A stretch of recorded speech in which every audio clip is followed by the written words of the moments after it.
아멘. 감사합니다. 이른 아침에 나오시느라 너무나 수고 많으셨습니다. 잘 오셨습니다. 오늘 말씀의 제목은 본문에 나와 있는 만군의 여호와입니다. 함께 파워포인트 보시겠습니다. 만군의 여호와. 자, 오늘 본문에 보면 다윗이 블레셋 사람, 이 사람은 골리앗을 가리킵니다. 너는 칼과 창과 단창으로 내게 나오거니와 나는 만군의 여호와의 이름 곧 내가 모욕하는 이스라엘 군대의 하나님의 이름으로 내게 나아가노라, 이렇게 말하고 있죠. 그럼 만군의 여호와는 히브리어로 어떻게 되냐면, 히브리어는 오른쪽부터 나갑니다. 여호와 최바우트. 그 순서가 여호와 최바우트. 근데 마침 우리말 여호와 밑에가 여호와입니다. 이렇게 여호와가 되고 이게 최바우트. 히브리어는 뒤에서 수식해서 번역하니까 만군의 여호와가 됩니다. 오른쪽부터 왼쪽으로 이렇게 쓰죠. 그래서 그렇습니다. 자, 그러면 여호와 최바우트 한 단어씩 우리가 살펴보려고 합니다. 여호와라는 단어의 뜻은 무엇인가? 사실 코로나 기간 동안에 금요일 밤에 하나님의 이름 시리즈를 제가 강의하면서 제가 힘을 얻었습니다. 여호와라는 이름, 어릴 때부터 초등학교 1학년 때부터 예수님을 믿었지만 여호와라는 이름을 사전적으로 정의한 것은 코로나 때였어요. 참 아쉽죠? 그러나 늦게라도 알게 된 것이 얼마나 좋은지 몰라요. 이 사전은 흔히 BDB 사전이라고 부르는 히브리어 영어 사전인데요, 저자가 3명입니다. 브라운, 드라이버, 브릭스. 그래서 머리 글자를 따서 BDB 사전 217에서 218쪽까지 여호와 하나님의 이름이 설명되고 있습니다. 자, 첫 번째, 이스라엘 하나님의 고유한 이름. 엘로힘은 이방 신도 가리키지만 여호와는 우리가 믿는 하나님께만 사용되는 고유한 이름입니다. 프라퍼네임이에요. 그러니까 여러분, 이방 신 할 때 히브리어로 그게 엘로힘입니다. 근데 우리가 믿는 하나님도 엘로힘이라고 불러요. 이것이 우리말에는 하나님으로 번역되었어요. 그리고 또 구약 성경에도 이방 신을 가리킬 때 신으로도 번역된 단어가 엘로힘입니다. 자, 한번 따라해 볼까요? 엘로힘. 그래서 창세기 1장 1절이 하나님이 천지를 창조하시니라 할 때 엘로힘이 쓰입니다. 엘로힘. 브레시트, 태초에 엘로힘, 하나님이 바라, 창조했다. 에트, 하샤마임, 하늘을. 브에트, 그리고 무엇을? 하아레치, 땅을 창조했다 할 때 엘로힘이 창세기 1장 1절에 나오는 하나님이라는 단어인데, 이 단어는 이방 신에게도 심지어 천사에게도 사용됩니다. 우리 하나님을 가리킬 때도 사용되지만, 그러나 여호와는 다른 데는 전혀 사용되지 않아요. 우리가 믿는 하나님께만 사용됩니다. 두 번째, 생명을 주시는 분, 라이프 기버, 창조자. 와, 이 뜻을 이렇게 해석하면서 너무나 은혜가 되더라고요. 사람들이 감염되고 교회가 힘을 잃어가는 것 같지만, 그러나 여호와께서 도와주시면 사람들도 살아나고 한국교회도 살아날 수 있다. 할렐루야. 여러분, 아멘의 타이밍을 놓쳤어요? 하나님께서 도와주시면, 여호와께서 도와주시면, 생명을 부어주시면 살아날 수 있다. 아멘이죠. 아멘. 정말 힘과 용기가 생기더라고요. 오늘 이 새벽에 나온 여러분, 여러분의 인생의 문제를 브레이크스루, 돌파하는 방법은 만군의 여호와의 도움을 받으면 돌파할 수 있는 줄로 믿으시기 바랍니다. 믿으시기 바랍니다. 여호와, 이거 중간고사에 나올 만한 문제죠, 진짜. 세 번째, 절대적이고 변함이 없으신 분. 영어로 the absolute and unchangeable one. 절대적인 분이에요. 우리 모두는 상대적입니다. 나보다 강한 사람 앞에는 약자고, 나보다 약한 사람 앞에는 나는 강자죠. 그래서 나는 해결할 문제도 있지만 해결하지 못할 문제도 많은 것이죠. 왜냐하면 우리가 유한한 존재이기 때문에, 상대적인 존재이기 때문에 그렇습니다. 그러나 우리 하나님은 절대적이라는 얘기는 뭐냐면 이기지 못할 상대가 없다는 거예요. 해결하지 못할 문제가 없다는 겁니다. 사랑하는 우리 하나님은 절대적인 여호와이십니다. 여러분의 모든 문제를 절대적인 여호와께 맡기고 나아가면 그분이 도와주시고 해결하십니다. 저는 10살 때 아버님이 돌아가셨죠. 어머님은 38에 혼자 되셨죠. 정말 쉽지 않은 인생을 살아오셨어요. 그러면서 어머님은 6남매를 키우게 하여 새벽마다 기도하셨어요. 새벽마다. 아버님 돌아가신 이후에 이건 하나님밖에는, 여호와밖에는 해결하실 수 없다. 여러분, 그리고 돌아오시면 새벽기도 마치고 오시면 6남매를 안수기도 하셨는데 일본이 외아들인 저예요. 여름인가 가을에는 괜찮은데 추운 겨울에 갔다 오시면요, 걸어갔다 오시니까 손이 얼마나 차겠어요. 일본 타자인 제가 안수기도 하면 자다가 번쩍 깹니다. 우와, 눈을 떠야 되나 말아야 되나 이런 순간도 있었고, 또 어느 날 기도하다가 우세요. 눈물이 이마에 떨어지는데, 야, 이게 참 어떻게 해야 될까 고민하던 시절이 있었어요. 철부지였던 저는 그것의 의미를 몰랐지만 어머님은 돌아가셨어도 그 여호와께 기도했던 기도의 제목은 오늘도 제 삶에 이루어지고 있는 것이죠. 아멘. 여호와, 그는 능치 못하실 일이 없는 분이에요. 내 앞에 바다를 갈라주지 않으면 바다 위를 걷게 하시는 여호와인 줄 믿으시기 바랍니다. 네 번째, 자기 모순이 없어요. 변함이 없어요. 영원히 사시는 분이에요. 사람은요, 변하기도 하더라고요. 변질되기도 하고요, 배신하기도 하더라고요. 그러나 하나님은 절대로 배신하지 않습니다. 여호와 하나님께 나오는 것 정말 복된 것입니다. 그리고 모순이 없어요. 저는 10년 전에 제가 말했던 말과 지금 하는 말이 다를 수가 있어요. 그러나 하나님은 어제나 오늘이나 영원토록 변함이 없는 분, 모순이 없는 분, 이분은 믿을 만한 하나님 여호와이십니다. 그 다음에 또 하나 중요한 것은 영원히 사시는 분, ever living의 분, 영원히 살아요. 여러분, 우리는 언젠가는 다 죽는 존재입니다. 그러나 하나님은 영원하신 분이에요. 저희 어머님은 세상을 떠났지만 어머님께서 믿고 의지했던 여호와께 드렸던 기도는 지금도 제 삶의 열매로 나타나죠. 때로는 10년, 20년 지날 때도 큰 표가 안 나기도 했어요. 저희 가정의 환경이 달라지지 않았어요. 심지어 30년이 지났을 때도 큰 표는 안 났어요. 40년, 50년이 지나면서 제가 올해 62세인데요. 52년이 지난 오늘은 그 기도가 다 응답된 것을 볼 수 있어요. 여러분, 인생을 짧게 보지 마십시오. 길게 보십시오. 여러분을 향한, 여러분의 자녀선을 향한 하나님의 기도가, 여호와의 기도 응답이 이루어질 줄로 믿습니다. 그분은 영원하신 분이기 때문입니다. 마지막 5번째, 스스로 존재하시는 자존자.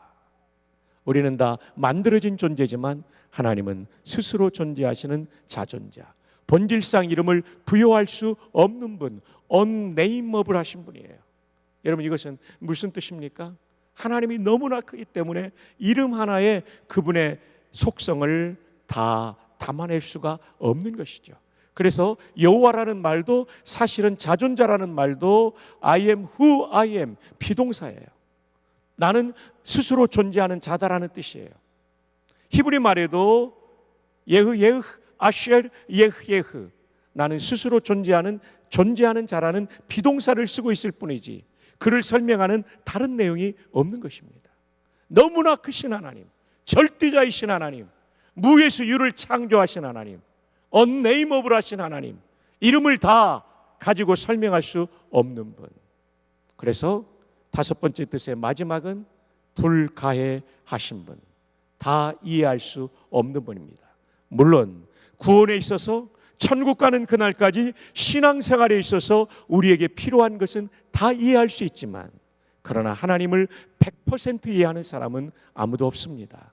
여러분, 교회사에 이런 일화를 잘 아시죠? 어거스틴이 삼위일체 교리를 정리하면서 성경을 아무리 연구해도 삼위일체를 다 이해할 수가 없었습니다. 그래서 그는 북아프리카 히포에 살고 있었기 때문에 아프리카 해안을 걷고 있었습니다. 그런데 어느 날 갑자기 어린 소년 하나가 모래성을 쌓고 거기에 표주박으로 바닷물을 담고 있었어요. 기특하기도 하고 귀엽기도 해서 물어봤어요. 얘야, 너 지금 뭐 하고 있니? 어르신, 제가 이 바다의 모든 물을 이 모래성에 넣으려고 합니다. 야, 그게 말이 되냐? 그러는 순간 이 소년이 사라졌어요. 이 순간 어거스틴에게 깨우쳐 주시는 하나님의 감동이 있었어요. 내 작은 머릿속에 하나님에 대한 진리를 다 담으려고 노력한 것은 무모한 시도였구나. 그래서 개혁신학에 유명한 말이 나오죠. 성경이 가는 데까지 가고 성경이 멈추는데 멈춘다. 맞습니다. 우리는 이 유한한 지식과 지혜로 하나님을 다 담을 수 없고 다 이해할 수 없을 만큼 하나님은 위대하시고 크신 분이시죠. 자, 이제 우리 한번 화면 한 번 더 보십시다. 여러분 스마트폰으로 이거 찍어 놓으면 정말 좋습니다. 예. 그래서 여러분 구약 성경을 쫙 보시면 여호와라는 말이 정말 많이 나옵니다. 우리 영배 목사님께서 부전교회 부임하셨을 때 여호와라는 말을 그렇게 많이 쓰시더라고요. 아마 이 목사님은 그때부터 알았던 것 같아요. 저는 나중에 알았는데 여호와 이게 너무 중요해요. 부목사님들 제가 이거 중간고사 낼 겁니다. 여러분들 총신으로 다 불러서 시험을 치는 날이 올 수 있습니다. 너무 중요해요. 그래서 내 하나님 여호와, 여호와 하나님 이 표현이 너무너무 많이 나와요. 그럼 신약 성경에는 왜 안 나올까요? 신약 성경에 안 나오는 이유는 이 여호와라는 말을 히브리 사람들은 여호와로 읽지 않습니다. 왜냐하면 십계명에 내 하나님 여호와 이름을 망령되 일컫지 말라 그래가지고 혹시 망령되 일컫다가 잘못될까 봐 여호와라는 단어가 나오면 주님이라는 히브리어로 있습니다. 그게 뭐냐면 아도나이입니다. 아도나이. 근데 이 구약 성경이 히브리어로 기록되었는데 BC 4세기경 300년경 이것이 헬라어로 번역됩니다. 왜냐하면 지금은 영어가 세계 공용어지만 그때는 헬라어가 알렉산더가 지중해 전체를 정복하고 근동까지 정복한 다음에 이 알렉산더가 그리스 사람이잖아요. 마케도니아 사람. 그리스 반도에 있는 사람이니까 이 사람의 쓰던 언어가 세계 공용어가 된 거예요. 그러니까 히브리어 성경도 헬라어로 번역이 된 거죠. 이것을 72명의 유대 랍비가 번역했다고 해서 70인경이라고 불러요. 짜투리 2는 빼고 70인경. 70인경으로 번역될 때 히브리 사람들이 여호와를 아도나이 주님이라고 번역하니까 헬라어로 번역될 때 주님이라는 단어로 번역됩니다. 그 단어가 큐리오스죠. 큐리오스. 제 구약학 은사이신 김희보 박사님은 신약의 주님이라는 말은 바로 여호와라는 뜻이다. 그러므로 예수님이 하나님이심을 증언한다라고 구약신학 논구에서 밝히고 있습니다. 그래서 신약에는 여호와가 나오지 않지만 주님이 바로 여호와라는 뜻이죠. 그러므로 여러분 우리는 성경을 읽을 때마다 여호와, 주님이라는 단어가 나올 때마다 어떤 느낌을 가져야 됩니까? 지금 보여드렸던 5가지 의미인데 그 중에 하이라이트된 2번, 3번, 4번을 꼭 기억하십시오. 생명을 주시는 분, 창조자, 절대적이고 변함이 없으신 분, 자기 모습과 변함이 없이 영원히 사시는 분. 할렐루야. 이 하나님이 누구신지를 알면 우리의 신앙의 태도가 달라지고 문제를 돌파할 수 있는 능력을 받을 줄로 믿습니다. 한번 따라합시다. 생명을 주시는 분, 창조자, 절대적이고 변함이 없으신 분, 자기 모순과 변함이 없이 영원히 사시는 분. 옆에 있는 분에게 새벽이지만 하이파이브 하면서 축복합시다. 이 여호와를 절대적으로 믿읍시다. 이제 여러분이 잘 따라오시니까 조금 더 설명하면 그러면 영어 성경에는 어떻게 되어 있을까요? 구약 영어 성경의 여호와는 여호와라는 영어 단어인 저호바로 기록될 때도 있고요. 또는 야훼로 기록될 때도 있고 그냥 로드 주님으로 번역될 때가 있어요. 왜냐하면 주님이라고 읽으니까. 그때는 번역 성경마다 다르지만 일반적으로 주님이라고 부른 단어와 여호와라는 단어가 같이 나올 때 있잖아요. 나의 주 여호와. 일 때는 아도나이 아도나이로 읽지만 영어 성경의 잘된 번역은 이렇게 주라는 단어가 다르게 나옵니다. 여호와를 표현한 주라는 로드는 전부 대문자 Lord입니다. 로드가 전부 대문자예요. 근데 주님이라는 뜻일 때는 진짜 주님이라 진짜가 아니라 본래 주님으로 표기된 것은 첫 글자만 대문자고 나머지는 소문자입니다. NASB 같은 성경은 그렇게 되어 있습니다. 이른 아침에 너무 복잡한 설명을 드린 것 같은데 성일교회 성도들은 천재적이라고 믿기 때문에 설명을 다 드렸습니다. 너무나 잘 따라오는 눈치입니다. 설교하면서 눈망울을 보면 이해 못하는 사람은 눈에 초점이 흐려져요. 근데 이해 잘하는 사람은 눈이 빛나고 있어요. 이 할머니 흰머리 소녀들도 너무 잘 따라오고 있어요. 와, 할렐루야. 자, 계속합시다. 자, 이제 여호와의 뜻을 말씀드렸는데 성경의 대표적인 구절을 봅시다. 이를 행하시는 여호와, 그것을 만들며 뭐 하시는 여호와? 성취하시는 여호와. 사람은요 완성을 못할 수도 있어요. 근데 여호와는 완성을 하세요. 이사야서에 단 한 번 동정녀 탄생을 예언했는데 그것이 완성되잖아요. 독생자를 통한 이 구원도 완성시키잖아요. 그의 이름을 여호와라 하는 이가 이와 같이 이르시도다. 자, 여러분, 여기서 여호와라는 말이 계속 나오는데 이름을 여호와라 하느니 하면 여러분 뭐가 떠올라야 되죠? 2번, 3번, 4번. 자, 2번 뭐죠? 예, 맞췄어요. 그리고 생명을 주시는 분. 3번 뭐죠? 우와, 역시 담임 목사님이세요. 절대적이고 변함이 없으신 분. 4번 뭐죠? 우와, 자기 모순이 없이 영원히 사시는 분. 이렇게 여호와라는 단어가 나올 때마다 뜻을 떠올리라는 거죠. 그래서 스마트폰으로 찍으라는 게 그거거든요. 펴놓고 보면 쫙 연결이 되거든요.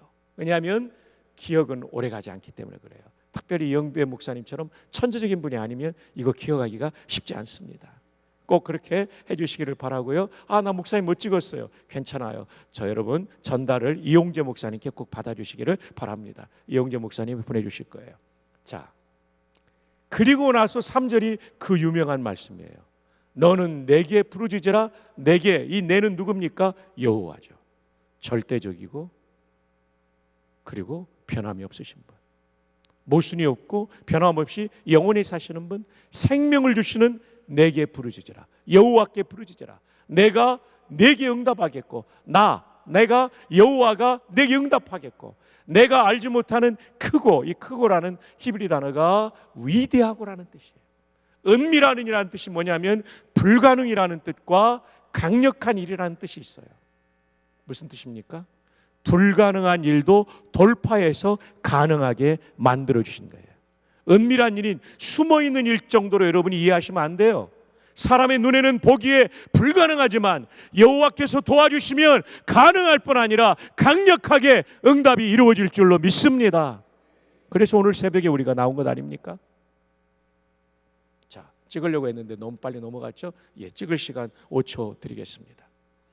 자, 여호와, 그의 이름을 여호와라 하는 그분이 말씀하시는 거예요. 내게 부르짖으라. 내가 너에게 응답해서 돌파하게 해주는데 위대한 응답으로 돌파하게 해주시겠고, 너의 불가능한 일을 강력한 일로 응답해 주겠다라고 말씀해 주시는 것입니다. 이제 넘어가겠습니다. 최바우트, 만군의 뜻입니다. 만군은 최바우트예요. 최바우트. 김혜우 박사님의 책에 나오는 뜻입니다. 최바우트는 다음 세 가지 뜻이 있어요. 첫 번째, 육신을 가진 사람 군대, 이스라엘 군대를 가리켜요.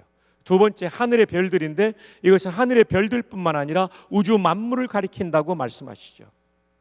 이집트의 군대가 쳐들어올 때 앞에는 홍해인데 하나님께서 자연 만물 중에 동풍을 보내가지고 뜨거운 바람으로 그 바다를 가르시고 그냥 이 땅을 질척질척한 바다의 그 땅을 마른 땅, 드라이랜드로 건너게 하시죠.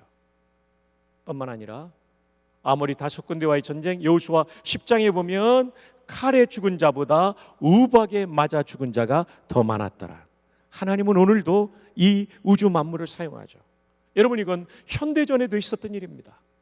6.25 전쟁 때 30여일 만에 파죽지세로 3일 만에 서울이 함락되고 약 30여일 만에 낙동강 전선까지 밀렸어요. 낙동강 전선은 어디를 말하냐면 우측으로는 영덕, 좌측으로는 외관, 남쪽으로는 마산에 이르는 200여 킬로미터. 거기가 무너지면 대한민국 망하는 거였어요. 김일성은 수안보까지 내려와 전방 지휘 사령부까지 내려와 8.15 광복절까지 서울 부산 광복동에 인공기를 꽂으라, 인민공화국 깃발을 꽂으라 독촉했어요. 얼마나 강력한 그 전투력으로 밀어붙였겠어요. 정말 목숨 걸고 싸웠죠. 그런데 우리 연합군의 힘은 공군력이 있었거든요. 근데 장마철이라 이 B-29가 출격할 수 없는 거예요. 이때 이승만 대통령이 기도하고 있는 목사님, 장로님들, 전국에서 피나온 목사님, 장로님들이 초량교회와 그 옛날에는 초량교회와 중앙교회가 정말 큰 교회 됐어요. 그 당시에는 두 교회에서 기도하고 있는 목사님, 장로님들에게 와서 기도해달라고 할 때 목사님, 장로님들이 통곡하며 우리의 신사참배의 우상숭배를 회개합니다. 분열했던 우리의 죄를 회개합니다. 통곡하며 기도하는데 눈물 나면 콧물까지 나오잖아요. 지금 예배당은 이렇게 시설이 좋지만 옛날은 마룻바닥 예배당이잖아요. 마룻바닥이 끈적끈적할 정도로 눈물 콧물 쏟으며 회개하는데요. 내수동교회 원로 목사님이신 박예천 목사님의 증언에 따르면 박 목사님도 그 현장에는 없었어요. 일사 후퇴 때 내려가셨기 때문에. 그런데 박 목사님도 들으신 거죠. 목사님, 장로님들이 주여 라고 통성기도할 때요, 인민군이 밀려 올라가는 것 같은 환상을 보았다는 거예요. 그리고 나서 하늘의 하나님이 비를 멈추게 하셨고 B-29가 폭격가 나는데 융단 폭격, 융단이 카펫 아닙니까? 카펫을 쫙 까는 것처럼 외관 지역은 완전히 촘촘하게 폭격하니까 인민군이 사기가 떨어진 거죠. 오늘도 하나님은 필요하면 비를 내리게도 하시고 비를 멈추게도 하시는 만군, 쉐바우트, 자연 만물을 사용하여 우리를 도와주시는 하나님이신 줄로 믿으시기 바랍니다. 세 번째, 천군 천사의 군대입니다. 하나님은 눈에 보이는 사람 군대만 쓰는 것이 아니에요. 바람과 비를, 우박을 그 정도만 쓰시는 분이 아니에요.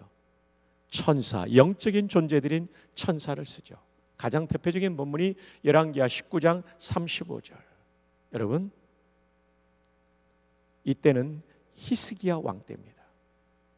아수르가 침공했어요. 사네립 왕이 병력을 이끌고. 히스기야 때는 북이스라엘이 이미 망했습니다. 누구한테요? 아수르에게. 히스기야의 아버지 아하스의 시대에 북이스라엘이 망했어요. 어떤 나라예요? 아수르, 서양사의 아시리아에. 근데 북이스라엘을 함락시킨 아수르가 남유다로 쳐들어온 거예요. 이 얼마나 위협적입니까? 굉장히 강력한 군대가 쳐들어온 거예요. 고대 근동은 아수르, 바벨론, 페르시아로 이어지잖아요. 우리가 첫날 페르시아 전쟁 얘기를 했는데 정말 위협적인 공격이었어요. 그리고 히브리어를 할 줄 아는 장군이 나와가지고 아수르의 장군이 히브리어로 하나님을 모욕하고 히스기야와 백성들의 마음을 분열시키는 정책을 썼어요. 그리고 실제적으로 수많은 나라가 아수르의 말바꾸 아래 무릎을 꿇었어요. 초토화됐어요. 그런데 히스기야는 목숨 걸고 기도하죠. 인생의 문제를 기도로 돌파한 거예요. 왜냐하면 기도를 들으시는 여호와가 생명을 주시는 분, 창조자, 절대적이고 변함이 없으신 분, 그리고 변함없이 영원히 사시는 분이기 때문에, 모순이 없는 분이기 때문에 여호와께 기도하면 문제가 돌파될 줄 믿습니다. 자, 여기에 보면 이 밤에 결정적인 D-Day, H와 Hour, 전투가 일어나는 그 밤, 그 전투는 사람이 만든 전투가 아니라 하나님이 만든 전투죠. 여호와의 사자, 이 사자라는 말이 으르렁거리는 짐승 사자를 말하는 게 아니고 천사, 보낼 사자의 존재자자, 놈자자 이렇게 말하죠. 사자는 보냄받은 존재, 천사예요. 히브리 말로 말라크라고 하는데 이 단어가 단수로 사용되어 있어요. 놀랍죠. 천사 하나가 출동했는데 아수르 군대 몇만 명이 전사합니까? 18만 5천 명. 어마어마한 병력입니다. 군사령부급, 우리 여성들 잘 모르니까 사단 위에가 군단이에요. 군단 여러 개 모은 게 야전군 사령부인데 야전군 사령부급 병력이 완전히 전멸된 거예요. 천사 몇 명이요? 한 명입니다. 한 명이에요. 진짜 만군의 여호와 대단하신 분이죠. 천사 10,000명을 동원할 필요도 없어요. 천사 한 명만 동원해도 18만 5천의 아수르의 강력한 군대를 전사자로 만들 수 있는 하나님, 이분이 바로 만군의 여호와입니다.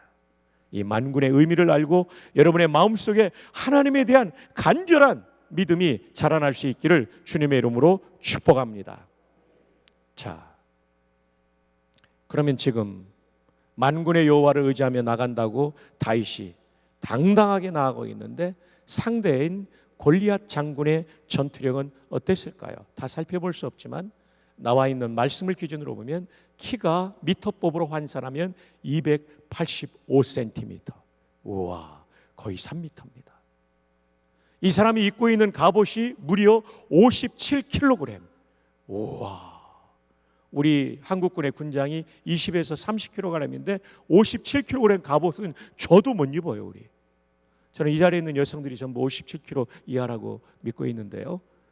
와, 여성 하나를 업고 다니는 지금 상황인 거예요. 갑옷을 입었다는 것이. 이 사람의 개인 무기가요, 창날이 7kg이에요. 창날이 7kg면 창 자루까지 하면 20-30kg가 되는 거죠. 날은 작잖아요. 자루가 더 길잖아요. 와, 대단한 거죠. 여러분, 한국군의 개인 화기인 K2 소총의 무게가 몇 킬로일까요? 우리 부목사님들? 그들은 아무 말도 하지 않았다. 3.2kg이 되는데 탄창을 삽입하면 좀 더 무게가 나가겠죠. 근데 여러분, 그거 들고 우리가 구부할 때 이게 얼마나 무겁게 느껴집니까? 근데 이 사람은 지금 개인 무기가 20kg 넘는 거예요. 키가 3m에 57kg 노수로 된 갑옷에 그리고 20kg이 넘는 창을 휘두르면서 올 때 얼마나 위협적이었겠어요. 그러니까 사울왕부터 이등병까지 아무도 나가지 못하고 집단 전투 공포증에 빠져 있는 거죠. 그런데 다윗이 나가는 거예요. 왜냐하면 만군의 여호와에 대한 믿음이 있었기 때문에.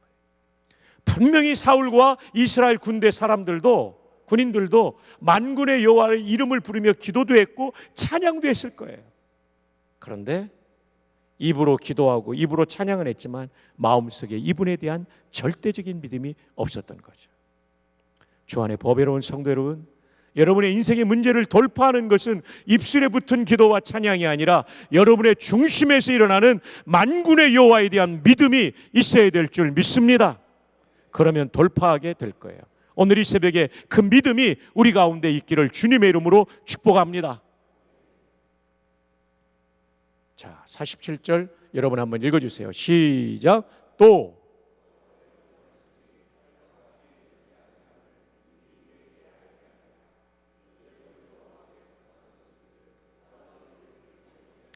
여호와께 속해 있어요. 그분이 주관자이시니까, 왕이시니까 그분을 의지하면 그분이 도와준다는 얘기예요. 자, 다음 페이지. 하나님의 이름을 믿으면 문제를 보는 관점이 달라져요. 옛날에 우리가 대학 1학년 때 영어 순회 공부할 때 나온 거죠. 13쪽인가 페이지는 잘 기억 안 나요. 이스라엘 군대는 골리앗을 볼 때 이 생각을 한 거예요. He is so big. 저 골리앗이 너무나 크다. We can never kill him. 우리는 절대로 골리앗을 죽일 수 없어, 이길 수 없어라고 이 관점으로 생각한 거예요. 근데 다윗은 달랐어요. 다윗은요, 여기까지는 똑같아요. He is so big. 저 골리앗 되게 크다. 여기부터 달라요. I can't miss it. 내가 저거 못 맞힐 리 없다. 왜냐하면 키가 3m에 57kg 갑옷을 입고 있으니까 어디를 맞춰도 맞출 수 있다는 자신감을 가진 거죠. 주 안에 사랑하는 여러분, 우리는 믿음을 가지면 상황이 바뀌기 이전에 내 마음이 바뀌어요. 할 수 없다는 패배주의가 할 수 있다는 승리주의로 바뀌어요. 열등감이 믿음으로 바뀌어요. 오늘 이 새벽 여러분의 인생의 문제, 골리앗 같은 문제를 He is so big, we can never kill him에서 He is so big, I can't miss it으로 바뀔 수 있기를 주님의 이름으로 축복합니다. 주님이 하시면 할 수 있습니다. 여호와께서 하시면 이길 수 있습니다. 우리 인생의 수많은 문제 앞에 무릎 꿇지 말고 여호와 앞에 무릎 꿇어 기도하는 이 새벽, 여러분의 인생의 돌파가 이루어지기를 주님의 이름으로 축복합니다. 계속해서 보실까요? 바로 이 장면이죠. 자, 사진을 찍으려고 했기 때문에 제가 5초의 시간을 드리고 넘어가겠습니다. 예, 이제 찍으셨습니다. 자, 이제 드디어 골리앗과 다윗의 전투가 시작되죠. 48절 여성들 시작.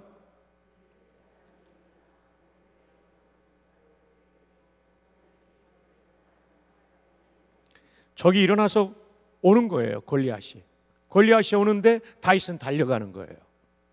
참 대단하죠. 그래가지고 손을 주머니에 넣어 돌을 가지고 물매로 던져 블레셋 사람의 이마를 치매. 사실 여러분 이건 굉장한 거예요. 전신을 무장했기 때문에 이 사람을 한 번에 쓰러뜨리지 않으면 내가 죽는 거예요. 초탄 명중이 돼야 되고 초탄 필살이 돼야 되는 거예요. 근데 한 방에 죽으려면 어디를 맞춰야 되냐면 투구를 쓰고 있는 이 미간이에요. 여기를 뚫고 들어가야 돼요. 맞아서도 안 돼요. 뚫고 들어가서 그 자리에서 죽어야 다윗이 죽지 않고 이길 수 있는 거예요. 그런데 여러분 다시 성경을 보십시오. 물매로 던져 블레셋 사람의 이마를 치매 돌이 그의 이마에 어떻게 됐다고요? 박히니 이거 뚫고 들어갔다는 얘기예요. 기가 막힌 거예요. 여러분 여기 보십시오. 앞절이 블레셋 사람을 향하여 빨리 달리며 달려가면서 사격을 했는데 이게 맞췄다. 이건 여러분 우리 남자들은 다 알죠. 사랑하는 남자 여러분, 다음의 사격 자세 중 가장 명중률이 높은 자세는 무엇일까요? 1번 빨리 달리며 쏜다, 2번 서서 쏜다, 3번 앉아 쏜다, 4번 엎드려 쏜다. 몇 번이 정답일까요? 그렇죠. 육군훈련소를 잘 다녀오고 사단훈련소를 잘 마치신 여러분들은 정답을 알죠. 엎드려 쏴요. 왜냐하면 여러분 총을 쏠 때요, 총을 쏠 때 총구가 흔들리면 명중률이 떨어져요. 엉뚱한 데 가요. 그래서 우리 사격술 예비훈련 때 배우잖아요. 숨긴정 1, 2. 여러분 숨 뭐죠? 숨을 멈추고 긴장을 푸고 정확하게 정조준해서, 정조준이 하면 무엇이냐면 목표물에 내 간음자와 간운세를 일치시키고 마음에 열 십자를 그리고 그 십자가의 중앙부에 목표물을 맞추는 것, 이게 정조준 아닙니까? 그리고 방아쇠 1단 2단, 여성분들 방아쇠가 2단으로 되어 있어요. 첫 번째 살짝 하면 걸리는 게 있어요. 그 다음 당기면 빵 하고 나가는 거예요. 그런데 이게 너무 세게 당겨도 엉뚱한 데로 날아가기 때문에 정말 정교하게 쏘죠. 숨을 멈추고 긴장을 풀고 정조준하에서 방아쇠 1단 2단, 그리고 엎드려 쏠 때 쫙 날아가서 맞잖아요. 근데 여러분 달려가며 쏜다는 얘기는요, 이게 총구가 흔들려가지고 이게 맞기가 정말 힘든 거예요. 이야, 저는 이런 상상을 해봐요. 만군의 여호와를 의지하는 이 다윗을 하나님께서 기뻐 보셔서 다윗이 쫙 물맷돌을 졌는데 상탄이 될 것 같으면 천사를 보내가지고 좀 눌러라, 하탄이 될 것 같으면 좀 올려라, 좌탄이 될 것 같으면 우측으로 밀어라, 우탄이 될 것 같으면 좌측으로 밀어라 해가지고 골리앗을 탁 맞춘 다음에 이 맞추고 떨어지면 안 되니까 관통이 돼야 되니까 천사를 통해서 엄지손가락으로 꼭 누르게 한 거죠. 그래서 골리앗이 죽었다고 저는 생각합니다. 예, 할렐루야. 만군의 여호와가 도와주신 거죠. 그래서 다윗이 승리하게 된 거죠. 자, 그 다음 구절을 볼까요? 50절 우리 형제들이 한번 읽어주세요. 시작. 다윗이